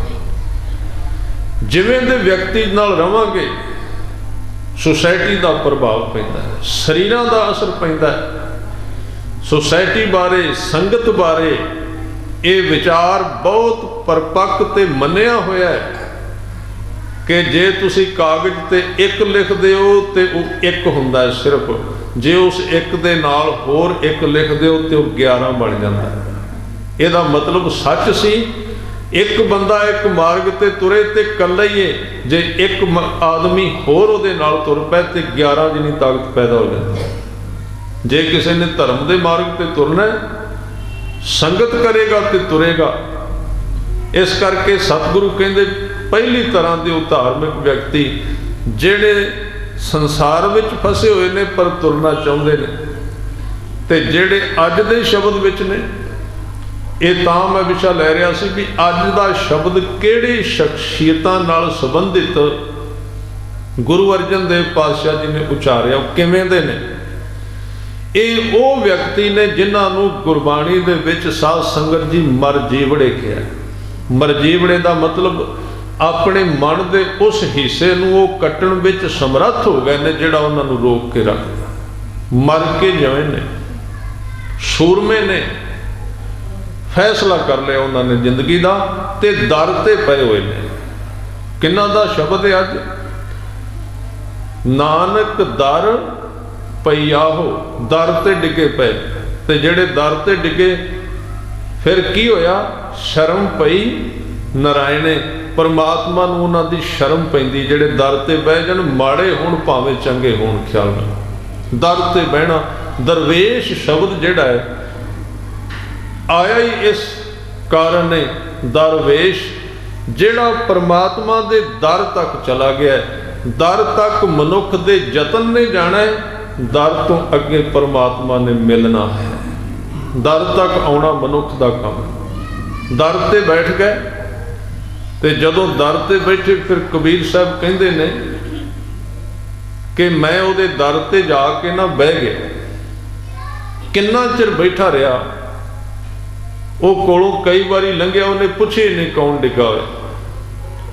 ਪਰ ਕਹਿੰਦੇ ਬਹਿਣ ਦੇ ਨਾਲ ਜਦੋਂ, ਕਿਉਂਕਿ ਵਾਰ-ਵਾਰ ਬੰਦਾ ਭਿਖਾਰੀ, ਤੁਸੀਂ ਵੇਖੋ ਭਿਖਾਰੀ ਦੀ ਇੱਕ ਤਰੀਕਾ ਹੈ ਭੀਖ ਮੰਗਣ ਦਾ, ਵੀ ਤੂੰ ਦਰ ਤੇ ਬਹਿਣਾ, ਤੂੰ ਅੰਦਰ ਨਹੀਂ ਜਾਣਾ, ਖਿਆਲ ਰੱਖ। ਆ ਜਿਹੜਾ ਸ਼ਬਦ ਆਉਂਦਾ ਨਾ ਭਿਖਾਰੀ ਬਣ, ਅਕਾਲ ਪੁਰਖ ਤੋਂ ਭੀਖ ਮੰਗ, ਦਾਤ ਮੰਗ, ਭਿਖਾਰੀ ਦਾ ਇੱਕ ਨਿਯਮ ਹੈ, ਦਰ ਉਹਨੇ ਛੱਡਣਾ ਨਹੀਂ ਤੇ ਦਰ ਤੋਂ ਅੰਦਰ ਉਹਨੇ ਜਾਣਾ ਨਹੀਂ, ਧੱਕਾ ਨਹੀਂ ਕਰਨਾ, ਖਿਆਲ ਰੱਖ। ਭਿਖਾਰੀ ਹੈ ਉਹ, ਪਰ ਦਰ ਛੱਡਣਾ ਨਹੀਂ, ਮੂੰਹ ਦਾਵਾ ਨਹੀਂ ਕਰਨਾ, ਧੱਕਾ ਨਹੀਂ ਕਰਨਾ, ਦਰ ਦੇ ਅੰਦਰ ਨਹੀਂ ਜਾਣਾ। सतगुरु ने सिख नूं यही समझाया है भी तू परमात्मा दा दर नहीं छड्डना, दर तो उठना नहीं ते धक्के नाल कुछ मंगना नहीं, दावा नहीं करना। नहीं तो आम तौर पर तुसीं वेखोगे असीं करदे घाटां ते दावा बहुता करना शुरू कर दिंदे, मैं इन्ना कीता मैनूं इन्ना चाहीदा। हजूर ने कहा नहीं, दो चीज़ां नूं सिख अपनी जिंदगी दे विच जे धर्म दे मार्ग तो बहुमुली दात मिलनी है, वो किहड़ी दात है? सदा विगास ते मौत दी समाप्ति। ख्याल रखो, कुछ ना कुछ ते दात इत्थों मिलदी। जे तू इस मार्ग ते कामयाब होना ते दो चीज़ां इकट्ठियां रखी, एक बेकरारी ते एक इंतजारी। ना ते तेरे विचों इंतजार खत्म होवे, पर इंतजार खत्म करन दा मतलब नींद भी ना होवे भी तू सौ ही जाए, तेरे विच बेकरारी भी बनी रहनी चाहिए।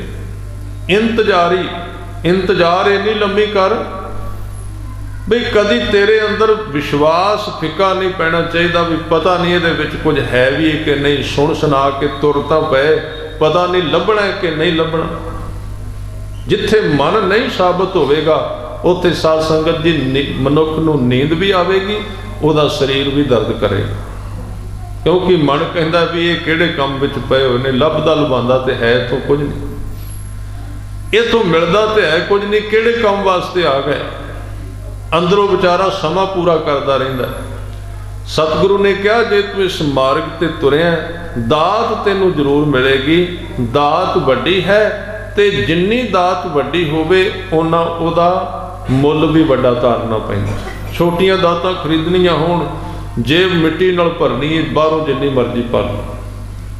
साध संगत जी झूठा नशा पीना ते 100 रुपये दा आउंदा, पीओ ते बेहोश हो के डिगो, वो झूठा नशा है, उहदा मुੱਲ सिर्फ माया, झूठी माया है। पर जे सच्चे नाम दे नशे नूं पीना है, वो इस 100 रुपये नाल नहीं आवेगा, और ना वो इन्नी जल्दी चढ़ेगा। आदमी थोड़ चिरा ਇਹਦਾ मन है भी जल्दी चढ़े, हुणे ही होवे तां ते कहंदा होया कुछ नहीं अजे, हुणे ही होवे, वो जल्दी हुंदा। जिन्ने फिर काल करनी है फिर ओहदी वरतों करदा, पर ਉਹਦੇ ਵਿੱਚ जिथे ਇਹ एक तेजी है भी वो चढ़ जल्दी जाता, ਉਹਦੇ ਵਿੱਚ होर कई नुक्स ने। एक तो बंदे दी मत मार दिंदा, दूजा वो फिर लै जल्दी जाता ते अगले दिन आदमी नूं निताना कर दिंदा है। ये अकाल पुरख वाहिगुरू दा नशा है नाम दा। ये कोई एवें नहीं जिन्हां नूं चढ़िया उन्हां वास्ते संसार मिट्टी हो गया। ये चढ़दा तो थोड़ा जिहा लेट समा लैके है, क्योंकि वड्डा नशा है, पर यह उतरदा नहीं परत के। ਇਹਦੇ ਵਿੱਚ एक होर खासियत मनुख नूं बेहोश नहीं करता, उन्होंने होश विच लियाउंदा, ਉਹਦੀ होश वड्डी कर दिंदा है। ये भी एक नशा है। इस करके साध संगत जी वो दूजी तरह के लोग ने जिहड़े दर ते पै गए, उन्हां दी अज सतगुरु गुरु अर्जन देव पातशाह जी विचार कर रहे ने। आपां इस शब्द दे नाल सांझ पाइए नालों नाल, जिहदे विच गुरु अर्जन देव पातशाह जी बचन कह रहे ने, पोख तुखार ना व्यापे। पोह दे महीने विच उन्हां नूं ठंड नहीं व्यापदी। तुखार दे अर्थ विद्वानां ने कई थावां ते आलस भी कीते ने, क्योंकि आम तौर ते गर्मी ज़्यादा हो जाए तो ठंड ज़्यादा हो जाए, ज़्यादा ठंड विच बंदे नूं आलस घेरदा है, उहदा मेहनत करन नूं चित नहीं करदा। पर जिहड़े लोग अकाल पुरख दे वाहिगुरू दे नाम दे नाल जुड़े, कंठ मिलिया हर नाहों, कंठ दा अर्थ है गला, जिन्हां दे गले दे विच परमात्मा दा नाम है, उस वाहिगुरू अकाल पुरख स्वामी दा प्यार है, उन्हां नूं इस जगत दा दुख नहीं व्यापदा, आलस नहीं व्यापदा। हजूर कहंदे मन बेदिया चरनार बिंद, चरनार बिंद मन बिन्या कहा, क्योंकि दो तो गल शुरू हुंदी है, एक ते जाके समाप्त हो जाती है। अजे तो साडा मन भी साबित नहीं, जिन्हें जपना है जे तो वह भी साबित नहीं होया। दो तो गल शुरू होंदी है, एक मनुख दा मन ते एक गुरु का शब्द। जदों दोवें आपस विच सामना करते ने, अकाल पुरख वाहिगुरू दा नाम ते सिख दा मन, करदियां करदियां की हुंदा है, दोवां दा घोल हुंदा है जिंदगी दे विच, नाम दा ते मनुखी मन दा। तुसी जदों जपदे हो जां हुण तुसी विचार विच जुड़े हो जां कीर्तन विच जुड़दे हो, ये एक घोल है। ते घोल दे विच कई बारी मन ढह जांदा है ते कई बारी मन भारू हो जांदा है। ये वेखना जदों मन दे विच विचारां बहुतियां चलन, उदों समझ लेना भी नाम नूं मन छड्डी जांदा है। जदों ये शरीर दे दर्दां वल मूँह कर लिया भी शरीर दे विच दर्द हुंदी है, नींद आउंदी है, सवेरे भी जाना है, टाइम बहुत हो गया, समझ लो भी मन भारू हो गया। पर जिहड़े गुरमुख ने वो इन्ना उस नाम नूं जपदे जांदे ते गुरु के शब्द की कमाई करते हैं, एक दिन उन्हां दा मन जिहड़ा नाम दा रूप धारण कर जांदा है। मन बचदा ही नहीं उन्हां दा, मन नाम दा स्वरूप धारण कर गया। उन्होंने हजूर ने कहा, मन वेधया चरनार बिंद, चरना दे विच मन विन्निया गया, हुण उन्होंने कढ़िया नहीं जा सकता। उहदे विच ऐसा खुबिया, ऐसा लीन हो गया कि उहदे तो वखरा ही नहीं किया जा सकता। हजूर कहंदे दर्शन लगड़ा साहो, साहो साहो दा अर्थ है श्वास। एक एक श्वास उस नाम दे विच लगा होया है। गुरु साहब ने कई थावां ते बाणी दे विच शब्द श्वास नाल वरते ने, साहे साहे तुद संभला कदे ना विसारे, सास सास सिमरो गोबिंद, मन अंतर की उतरै चिंद।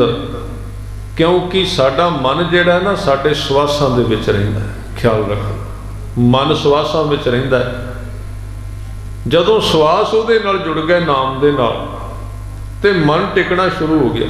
तुसीं कदी वेखना जदों बंदे नूं क्रोध आउंदा है, श्वासां दी गति तेज हो जाती है, श्वास तेज हुंदे ने, क्योंकि मन काला पैंदा नाल ही श्वास तेज हो जाते हैं। जदों मन दे विच कई बारी आदमी दे कोल धन होवे ते उहदे कोलों धन गवाच जाए, उहदे श्वासां दी गति तेज हो जाती है। इहदे विच मन टिकिया, पर जिन्हां दा मन नाम विच जुड़ गया, क्योंकि नाम दे विच ठंडक सी, उहदे विच एक वाधा है। अकाल पुरख दे नाम दे नाल ज्यों-ज्यों सुरत जुड़दी है, सतगुरु कहंदे ने चंदन चंद ना सरद रुत, मूल ना मिटे काम, शीतल थीवै है नानका, जपंदड़ो हर नाम। मन नाम विच जुड़िया दी निशानी की है?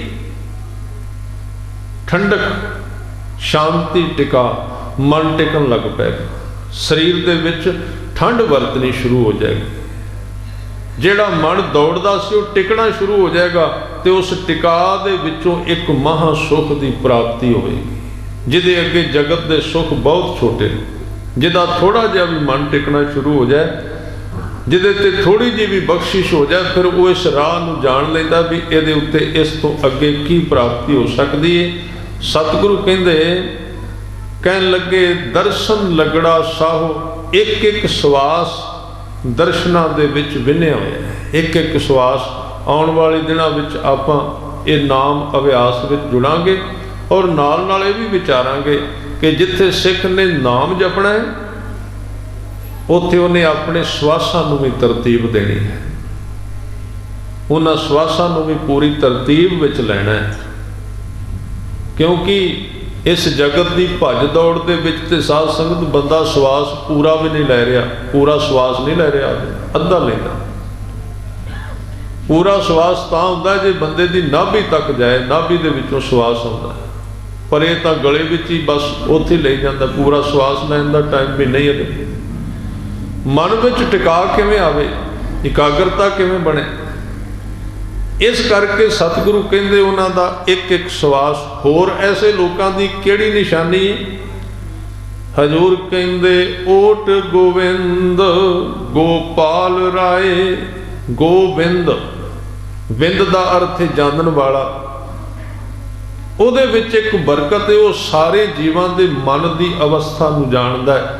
ਤੇ ਦੂਸਰਾ ਹੈ ਗੋਪਾਲ, ਸਾਰੀ ਧਰਤੀ ਦੇ ਜੀਵਾਂ ਨੂੰ ਪਾਲਣ ਵਾਲਾ ਹੈ, ਅੰਤਰਜਾਮੀ ਵੀ ਤੇ ਪਾਲਦਾ ਹੈ। ਐਸੇ ਲੋਕ ਉਹਦੀ ਓਟ ਦੇ ਉੱਤੇ, ਉਹਦੇ ਆਸਰੇ ਤੇ ਜਿਉਂਦੇ ਨੇ। ਇਹ ਤੇ ਸਿੱਖੀ ਦਾ ਮੂਲ ਤੱਤ ਹੈ, ਗੁਰੂ ਦੀ ਓਟ ਤੇ ਰਹਿਣਾ। ਓਟ ਉਹਦੀ ਤੱਕਣੀ ਸਿਰਫ ਟਿਕ ਜਾਣਾ, ਇੱਕ ਥਾਂ ਤੇ ਖਲੋ ਜਾਣਾ ਸਿੱਖੀ ਦੀ ਪਹਿਲੀ ਰਹਿਤ ਹੈ।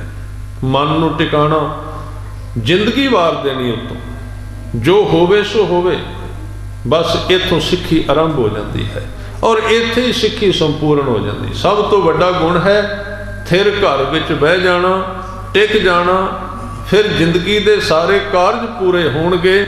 ਜਿਹਨੂੰ ਹਜ਼ੂਰ ਕਹਿੰਦੇ ਥਿਰ ਘਰ ਬੈਸੋ ਹਰ ਜਨ ਪਿਆਰੇ, ਥਿਰ ਘਰ ਬੈਸੋ ਹਰ ਜਨ ਪਿਆਰੇ, ਥਿਰ ਘਰ ਬੈਸੋ ਹਰ ਜਨ ਪਿਆਰੇ, ਥਿਰ ਘਰ ਬੈਸੋ ਹਰ ਜਨ ਪਿਆਰੇ, ਥਿਰ ਘਰ ਬੈਸੋ ਹਰ ਜਨ ਪਿਆਰੇ, ਥਿਰ ਘਰ ਬੈਸੋ ਹਰ ਜਨ ਪਿਆਰੇ, ਥਿਰ ਘਰ ਬੈਸੋ ਹਰ ਜਨ ਪਿਆਰੇ, ਥਿਰ ਘਰ ਬੈਸੋ ਹਰ ਜਨ ਪਿਆਰੇ। ਸਤਿਗੁਰ ਤੁਮਰੇ ਕਾਜ ਸਵਾਰੇ, ਸਤਿਗੁਰ ਤੁਮਰੇ ਕਾਜ ਸਵਾਰੇ, ਸਤਿਗੁਰ ਤੁਮਰੇ ਕਾਜ ਸਵਾਰੇ, ਸਤਿਗੁਰ ਤੁਮਰੇ ਕਾਜ ਸਵਾਰੇ, ਸਤਿਗੁਰ ਤੁਮਰੇ ਕਾਜ ਸਵਾਰੇ, ਸਤਿਗੁਰ ਤੁਮਰੇ ਕਾਜ ਸਵਾਰੇ, ਸਤਿਗੁਰ ਤੁਮਰੇ ਕਾਜ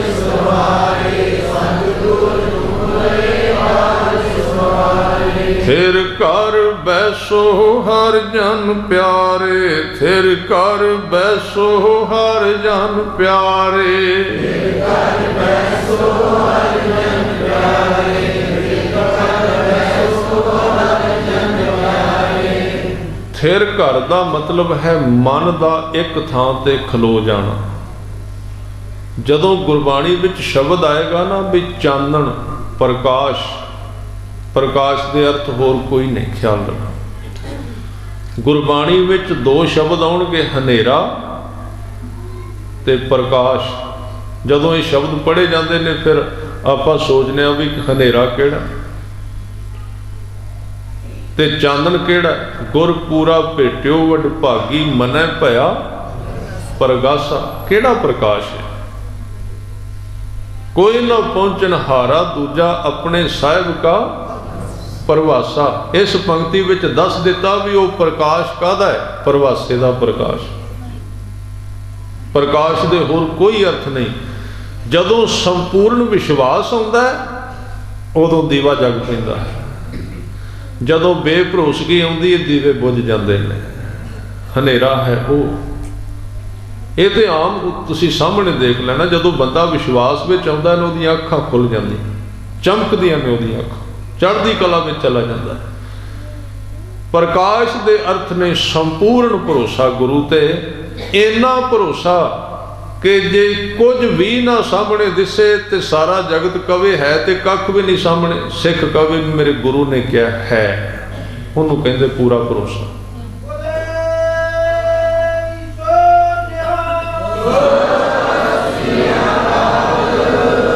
ਜੀਵਨ ਵਿੱਚ ਕੁਝ ਵਾਪਰੇ ਭਾਵੇਂ ਨਾ ਵਾਪਰੇ, ਸੰਪੂਰਨ ਭਰੋਸਾ। ਤੁਸੀਂ ਸੁਣਿਆ ਹੋਵੇਗਾ ਨਾਨਕ ਮਤਾ ਸਾਹਿਬ ਸਿੱਧਾਂ ਨੇ ਪਾਣੀ ਨਹੀਂ ਸੀ ਦਿੱਤਾ ਪੀਣ ਵਾਸਤੇ। ਭਾਈ ਮਰਦਾਨਾ ਜੀ ਨੂੰ ਪਿਆਸ ਲੱਗੀ, ਕਹਿਣ ਲੱਗਾ ਮਹਾਰਾਜ ਕੋਈ ਕਲਾ ਕੋਈ ਕਿਰਪਾ ਵਰਤਾਓ। ਉੱਥੇ ਅਜੇ ਵੀ ਉਸ ਨਦੀ ਦੇ ਵਿਚਕਾਰ ਇੱਕ ਖੂਹ ਬਣਿਆ ਹੋਇਆ। ਬਹੁਤ ਸਮਾਂ ਪਹਿਲਾਂ ਮੈਨੂੰ ਉੱਥੇ ਦਰਸ਼ਨ ਕਰਨ ਦਾ ਮੌਕਾ ਮਿਲਿਆ।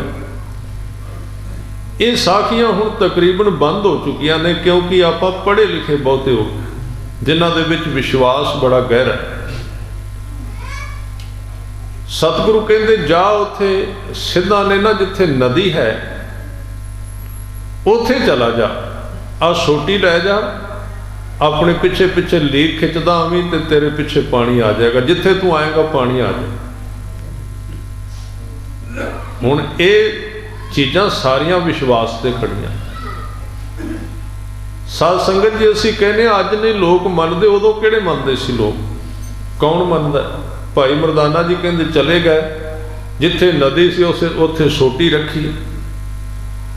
पर गुरु नानक देव जी ने एक शब्द क्या, मरदानिया पिछे परत के ना वेखी भी नदी आउंदी है कि नहीं पे आउंदी, पिछे परत के ना वेखी। भाई मरदाना जी ने कहा जी 7 बचन तुरे उतों, पिछे पिछे लीक खिंची गए। हुण मन दे विच वो भी हिस्सा है जिहड़ा तर्क पैदा करदा है। मरदाना कहंदा भी एवें ना किते सोटी खिंची लियावां, पिछे है भी है कि नहीं कोई, एक कुदरती तौर पर है। पिछे परत के वेख्या उत्थे लिखिया होया जिथे वो खूही बनी है, कहंदे इत्थों तक जदों भाई मरदाना जी ने पिछे परत के वेख्या ना, पिछे पानी का एक बहुत वड्डा टोया, भावें कित्थों आया गुरु जाने। वेख लिया, कहन लगा तो वाकई पानी पिछे तुरया आउंदा है। कहंदे चलो होर अगे लै जाना, सोटी लैके अगे तोरी, पिछे कुछ भी नहीं, क्योंकि परत के वेख लिया। सिक्खी दे उत्ते पड़दा पाया गुरु ने ख्याल। जदों असीं सबूत मंगण लग पैने गुरु कोलों, गुरु का संबंध सबूत नाल नहीं, गुरु ते परचे ऐसे पांदा है कि अज ही इहदा विश्वास डोलना ते डोल जाए, क्योंकि जिस खजाने का इहनूं मालक बनाउणा वो बहुत वड्डा है। जान बुझ के इस तरह के परचे पाए जाते हैं, वेख्या जाता है भी ये कित्थों को तक जा सकता है। गुरु अपने दर घर का दरवाजा उदन खोलदा सिख लई, उस तो पहला नहीं। जे कुछ बरकतां देंदा भी है तो उन्होंने पूरी जानकारी नहीं देंदा, जदों लोड़ पैंदी उन्हां को वरता देंदा, बाकी फिर बंद। उन्होंने पता है इन्हें दुरवरतों कर लेना। यह है गुरु घर की कला। इत्थे विश्वास भरोसा है चांदन, थिर कर बैसना, टिक जाना। साध संगत जी ये रस्ता है संपूर्ण तर्क दा ते संपूर्ण विश्वास का, दो चीज़ों का। आप जी कहोगे फिर तर्क फिर आ गया विच। तर्क है अपने मन ते, विश्वास है गुरु ते। तर्क का मतलब है चीज़ों नूं पुणना, चीज़ों ते शक पैदा करना। शक है गुरु ग्रंथ साहिब जी दे विच लिखिया होया, शक कर जरूर। काहदे ते? अपने जीवन ते शक कर। करना भी चाहिए तेनू, तेरा शक सच्चा होगा। शक कर, तेरा जीवन सदा रहेगा कि नहीं, उसका जवाब मिलेगा नहीं रहेगा। पर कदी किसी नूं अपने जीवन ते शक उठिया, अपने शरीर ते संदेह जागया किसी नूं भी मेरा शरीर पता नहीं कितना चिर रहना? नहीं जागदा। गुरु तेग बहादुर साहब पातशाह जी नूं किसी ने पूछया सी, इस जिंदगी का सब तो बड़ा हैरानीकुन काम की है? सतगुरु कहंदे ही सब तो बड़ी हैरानी है, जेड़ा रब है ਉਹਦੇ बारे बंदा डोलदा रहिंदा भी है कि नहीं, है कि नहीं, पता नहीं है कि नहीं। ते जेड़ा जीवन नहीं ਉਹਦੇ बारे सच्चा करके मन लैंदा भी सदा ही रहना। ਉਹਦੇ ਵਿੱਚ महाराज तो पूछया गया ते हजूर ने बचन कीते, साधो रचना राम बनाई।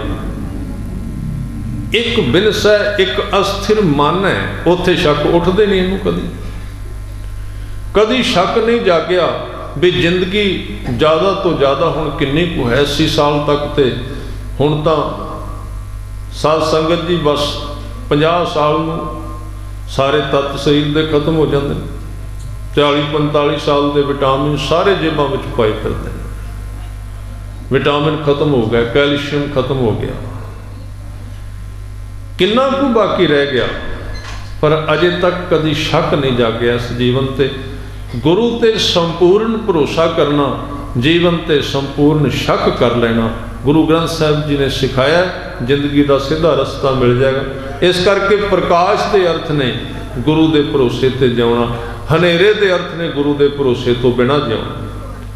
सतगुरु कहंदे उन्हां दी ओट गोबिंद गोपाल राय ਉਹਨਾਂ ਦੀ ਓਟ ਬਣੀ ਰਹਿੰਦੀ ਹੈ ਇੱਕ ਤੇ ਉਹਨਾਂ ਦਾ ਭਰੋਸਾ ਕਦੀ ਜਾਗਦਾ ਨਹੀਂ, ਕਦੀ ਉਹਨਾਂ ਦਾ ਭਰੋਸਾ ਟੁੱਟਦਾ ਨਹੀਂ ਹੈ। ਔਰ ਸੇਵਾ ਸੁਆਮੀ ਲਾਹੋ, ਉਹਨਾਂ ਨੂੰ ਇਸ ਗੱਲ ਦਾ ਪਤਾ ਲੱਗ ਜਾਂਦਾ ਕਿ ਜ਼ਿੰਦਗੀ ਦਾ ਲਾਹਾ ਸਿਰਫ ਸੇਵਾ ਵਿੱਚ ਤੇ ਸਿਮਰਨ ਵਿੱਚ ਹੈ। ਇਸ ਗੱਲ ਨੂੰ ਚੰਗੀ ਤਰ੍ਹਾਂ ਉਹ ਜਾਂਚ ਲੈਂਦੇ, ਪਰਖ ਲੈਂਦੇ ਨੇ। ਫਿਰ ਇਸ ਅਵਸਥਾ ਵਿੱਚ ਜਾ ਕੇ ਹਜ਼ੂਰ ਕਹਿੰਦੇ ਵਿਖਿਆ ਪੋਹੇ ਨਾ ਸਕਈ, ਮਿਲ ਸਾਧੂ ਗੁਣ ਗਾਹੋ। ਵਿਖਿਆ ਦੇ ਅਖਰੀ ਅਰਥ ਨੇ ਜ਼ਹਿਰ, ਪੋਹੇ ਦਾ ਅਰਥ ਹੈ ਛੂਣਾ, ਟੱਚ ਕਰਨਾ। ਵਿਖਿਆ ਦੇ ਅਰਥ ਹੋਣਗੇ ਮੋਹ, ਲੋਭ, ਹੰਕਾਰ, ਕਾਮ ਆਦਿਕ ਵਿਕਾਰ। ਇਹ ਉਹਨਾਂ ਨੂੰ ਸਾਰੀਆਂ ਚੀਜ਼ਾਂ ਪਹੁੰਚਦੀਆਂ ਨਹੀਂ,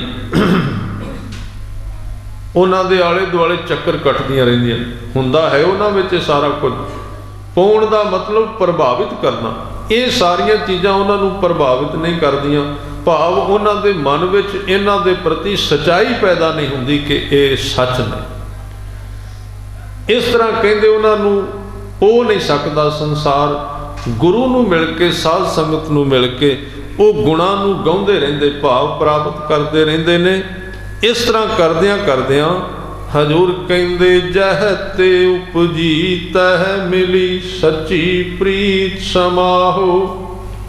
ਜਿੱਥੋਂ ਪ੍ਰੀਤ ਪੈਦਾ ਹੋਈ ਸੀ ਉੱਥੇ ਵਾਪਸ ਆ ਗਏ। ਜਿੱਥੋਂ ਅਸੀਂ ਜਨਮ ਲਿਆ ਸੀ ਉਹਦੇ ਤੱਕ ਸੰਤ ਉਹਨੂੰ ਕਹਿੰਦੇ ਜਿੱਥੋਂ ਜੀਵਨ ਸ਼ੁਰੂ ਹੋਇਆ ਸੀ ਉੱਥੇ ਚਲੇ ਗਏ। ਸੰਪੂਰਨ ਉਹ ਹੈ, ਬਾਕੀ ਸਾਰੇ ਆਪਾਂ ਅੱਧ ਵਿੱਚ।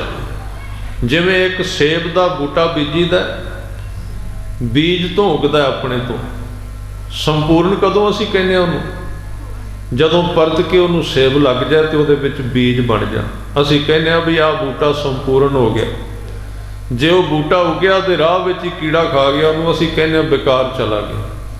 ਸਾਡਾ ਜੀਵਨ ਅਕਾਲ ਪੁਰਖ ਤੋਂ ਪੈਦਾ ਹੋਇਆ ਤੇ ਵਾਪਸ ਜਿੰਨਾ ਚਿਰ ਉੱਥੋਂ ਤੱਕ ਨਹੀਂ ਜਾਂਦਾ ਅਸੀਂ ਅੱਧ ਵਿੱਚ ਅਧੂਰੇ ਹਾਂ, ਨਿਕੰਮੇ ਹਾਂ।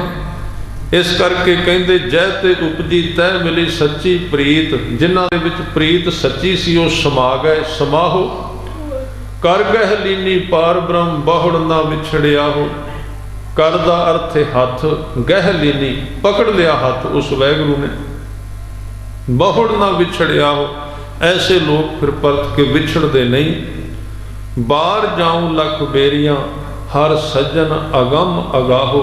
ਐਸੇ ਲੋਕ ਅਕਾਲ ਪੁਰਖ ਤੋਂ ਬਲਿਹਾਰ ਕੁਰਬਾਨ ਹੋਣ ਲਈ ਤਤਪਰ ਰਹਿੰਦੇ, ਕਿਉਂਕਿ ਉਹ ਅਗੰਮ ਗਮਤਾ ਤੋਂ ਰਹਿਤ ਤੇ ਪਕੜ ਤੋਂ ਰਹਿਤ ਹੈ। ਸ਼ਰਮ ਪਈ ਨਾਰਾਇਣ ਨਾਨਕ ਦਰ ਪਈਆ।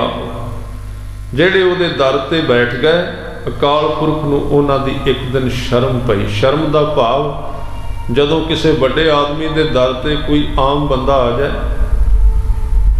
ਉਹਦਾ ਕੰਮ ਨਾਮ ਹੀ ਕਰਨਾ ਚਾਹੇ ਤੇ ਫਿਰ ਉਹ ਕਹਿੰਦਾ ਵੀ ਹੁਣ ਕੰਮ ਤਾਂ ਤੇਰਾ ਮੈਂ ਨਹੀਂ ਸੀ ਕਰਨਾ, ਪਰ ਲੋਕ ਕਹਿਣਗੇ ਵੀ ਇਹਦੇ ਦਰ ਤੇ ਬੈਠਾ ਰਹਿੰਦਾ ਸੀ, ਰੋਜ਼ ਮੇਰੇ ਨਾਮ ਨੂੰ ਧੱਬਾ ਲੱਗੇਗਾ। ਇਸ ਤਰ੍ਹਾਂ ਜਿਹੜੇ ਦਰ ਤੇ ਬਹਿ ਗਏ, ਭਾਵੇਂ ਉਹਨਾਂ ਵਿੱਚ ਗੁਣ ਨਹੀਂ ਵੀ ਸਨ, ਅਕਾਲ ਪੁਰਖ ਨੇ ਕਿਹਾ ਵੀ ਹੁਣ ਸੰਸਾਰ ਕਹੇਗਾ ਵੀ ਗੁਰੂ ਦੇ ਦਰ ਤੇ ਬਹਿੰਦਾ ਸੀ, ਇਹਦੀ ਬਾਂਹ ਫੜਾ। ਪੋਖ ਸੁਹੰਦਾ ਸਰਬ ਸੁਖ ਜਿਸ ਬਖਸ਼ੇ ਬੇਪਰਵਾਹੋ। ਇਹ ਪੋਹ ਦਾ ਮਹੀਨਾ ਉਹਨਾਂ ਵਾਸਤੇ ਸਰਬ ਸੁੱਖਾਂ ਦੇ ਨਾਲ ਭਰਿਆ ਹੋਇਆ, ਜਿਨ੍ਹਾਂ ਨੂੰ ਅਕਾਲ ਪੁਰਖ ਵਾਹਿਗੁਰੂ ਬਖਸ਼ ਦਿੰਦਾ ਹੈ। ਉਹ ਬੇਪਰਵਾਹ ਆਪਣੇ ਨਾਮ ਦੀ ਦਾਤ ਬਖਸ਼ਿਸ਼ ਕਰਦਾ। ਆਓ ਆਪਾਂ ਸਾਰਿਆਂ ਨੇ ਫਿਰ 5 ਮਿੰਟ ਵਾਸਤੇ ਅਕਾਲ ਪੁਰਖ ਵਾਹਿਗੁਰੂ ਦੇ ਨਾਮ ਜੋ ਸਾਡੀ ਜ਼ਿੰਦਗੀ ਦਾ ਲਾਹਾ ਹੈ ਆਪਾਂ ਜ਼ਰੂਰ ਜਪਣਾ। ਸਾਰੇ ਚੰਗੀ ਤਰ੍ਹਾਂ ਮਨ ਨੂੰ ਇਕਾਗਰ ਕਰਕੇ, ਰਿਲੈਕਸ ਕਰਕੇ, ਕਿਸੇ ਤਣਾਅ ਵਿੱਚ ਨਹੀਂ। ਜਦੋਂ ਇਹ ਨਾਮ ਜਪਣਾ, ਕੁਝ ਐਸੀਆਂ ਚੀਜ਼ਾਂ ਸਮਝ ਲੈਣੀਆਂ ਜ਼ਰੂਰੀ ਹੁੰਦੀਆਂ। ਮਨ ਵਿੱਚੋਂ ਜਿਹੜਾ ਖਿੱਚ ਤਾਣ ਹੈ ਔਰ ਸਰੀਰ ਵਿੱਚੋਂ, ਦੋਵਾਂ ਵਿੱਚੋਂ ਖਤਮ ਕਰਕੇ ਰਿਲੈਕਸ ਹੋ ਜਾਣਾ ਚਾਹੀਦਾ। ਬਿਲਕੁਲ ਇਸ ਤਰ੍ਹਾਂ ਜਿਵੇਂ ਕੋਈ ਅਸੀਂ ਕਿਤੇ ਜਾਣਾ ਨਹੀਂ, ਕੋਈ ਟਾਈਮ ਨਹੀਂ ਹੋਇਆ, ਕੋਈ ਲੇਟ ਨਹੀਂ ਹੋਇਆ, ਸਾਰੇ ਖਿਆਲ ਕੱਢ ਦੇਣੇ ਔਰ ਆਪਣੇ ਸਵਾਸ ਨੂੰ 2-4 ਵਾਰੀ ਚੰਗੀ ਤਰ੍ਹਾਂ ਲੈਣਾ ਤਾਂ ਕਿ ਸਰੀਰ ਨੂੰ ਪੂਰੀ ਆਕਸੀਜਨ ਮਿਲੇ ਨਾਮ ਜਪਣ ਵਾਸਤੇ। ਇਸ ਤਰ੍ਹਾਂ ਇਹ ਨਾਮ ਦੀ ਕਮਾਈ ਕਰਿਆ ਜੀਵਨ ਵਿੱਚ ਲਾਹਾ ਪ੍ਰਾਪਤ ਹੁੰਦਾ ਹੈ। ਔਰ ਦਾਸ ਪਹਿਲਾਂ ਬੋਲੇਗਾ, ਫਿਰ ਸਾਰੇ ਸਿੰਘ, फिर सारियां बीबियां, और जे दास विच चुप भी करे फिर भी आपने वारी नाल बोली जाना। इस तरह ये रस बनता है और पूरी एकाग्रता दे नाल अखीर ते इस आवाज़ नूं स्लो करना हुंदा, घट करना हुंदा, सहजे सहजे, ताकि मन अंतरमुख होवे, ये जाच आवे सानूं। इस तरह आप सिमरन दे विच जुड़न की जाच सीखनी है। और जदों आपां वारी नाल बोलते हैं, जदों असी बोल लिया दूसरे पासे की वारी कोई, उस समय तक अपना श्वास पूरा ले लेना ताकि शरीर दे विच काल ना पवे। कई बारी हुंदा है बहुत काली काली नाम जपया जाता है, श्वास लैन का टाइम नहीं मिलता, फिर शरीर दे विच कई प्रकार के कालापन पैदा होता है जिहदे विच लाभ नहीं। पूरी तरह एकाग्रता टिक के सहज नाल जदों असी जपना है उदों सिर्फ जपना है, उदों श्वास नहीं लेना। पर जदों दूसरे ग्रुप ने जपना है उदों असी अपना श्वास पूरा ले लेना, सहज, कोई योगा नहीं करना, सहज अवस्था विच। इस तरह काल पुरख के नाम की साझ आपां पाउणी है, उहदी हजूरी विच रह के प्रेम दे विच एक क्रिया गुरु दर ते प्रवान हुंदी है। वाहे गुरु वाहे गुरु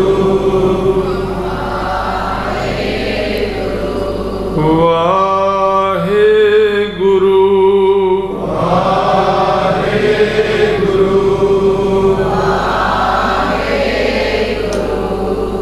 गुरु वाहे गुरु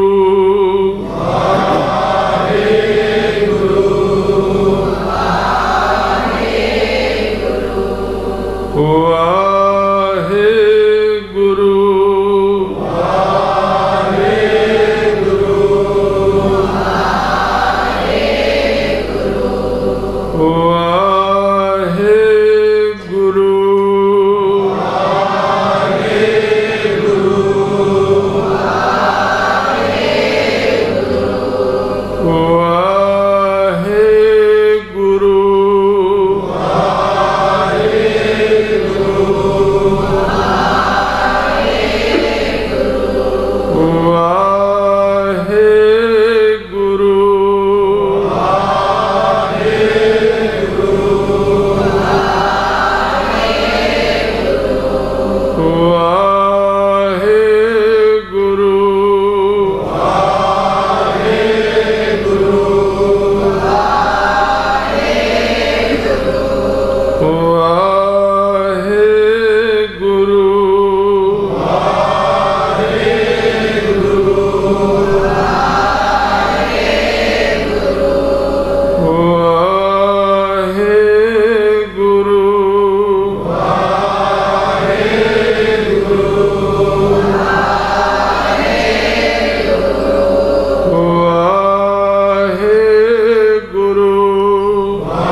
ਵਾਹਿਗੁਰੂ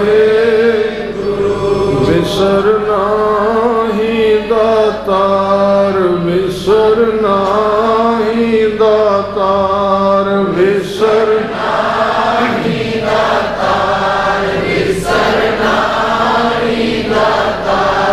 ਵਿਸਰ ਨਾਹੀ ਦਾਤਾਰ ਵਿਸਰ ਨਾਹੀ ਦਾਤਾਰ ਵਿਸਰ ਨਾਹੀ ਦਾਤਾਰ ਵਿਸਰ ਨਾਹੀ ਦਾਤਾਰ ਆਪਣਾ ਨਾਮ ਦੇਹੋ ਆਪਣਾ ਨਾਮ ਦੇਹੋ ਆਪਣਾ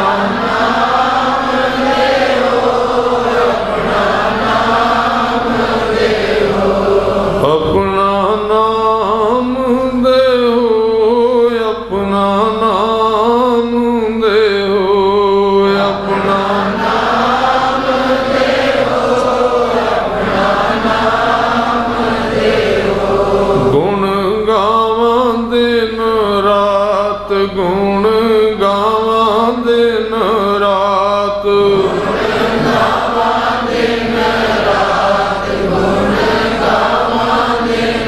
ਰਾਤ ਗੁਣ ਗਾਵਾਂ ਦਿਨ ਰਾਤ ਗੁਣ ਗਾਵਾਂ ਦਿਨ ਰਾਤ ਗੁਣ ਗਾਵਾਂ ਦਿਨ ਰਾਤ ਨਾਨਕ ਚਾਹੇ ਹੋ ਨਾਨਕ ਚਾਹੇ ਹੋ ਨਾਨਕ